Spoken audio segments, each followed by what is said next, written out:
रणनीती न्यूज चॅनलला आजच सबस्क्राइब करा आणि रहा अपडेट।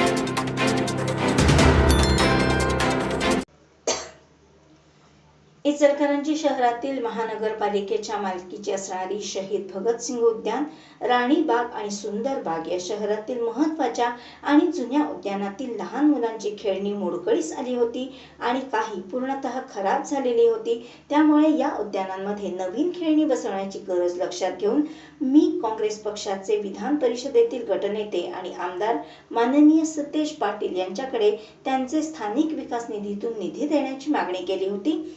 माननीय आमदार सतेज पाटील यांनी माझे मागणीची तातडीची गरज लक्षात घेऊन सन 2024-2025 च्या विकास निधीतून लहान मुलांची खेळणी बसवण्यासाठी रक्कम रुपये 25 लाखाचा निधी उपलब्ध करून दिला।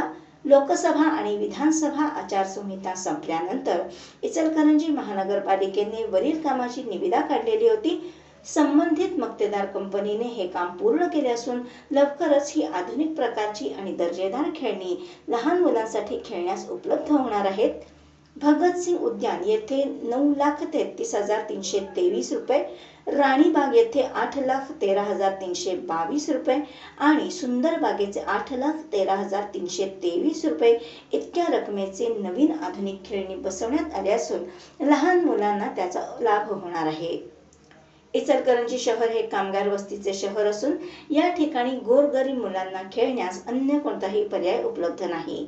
केवळ महानगरपालिकेचे उद्याने हेच त्यांचं करमणुकीचं साधन आहे।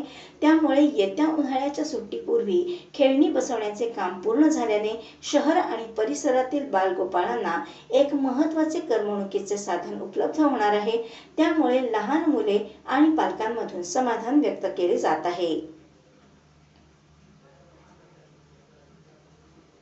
इचलकरंजी शहरातील बगीच्यांची दुरवस्था बघता आमदार सतेज पाटील केवळ 25 लाखाच्या निधीत दर्जेदार खेळणी बसवल्याने माजी नगरसेवक शशांक बावचकर यांनी समाधान व्यक्त केले आहे।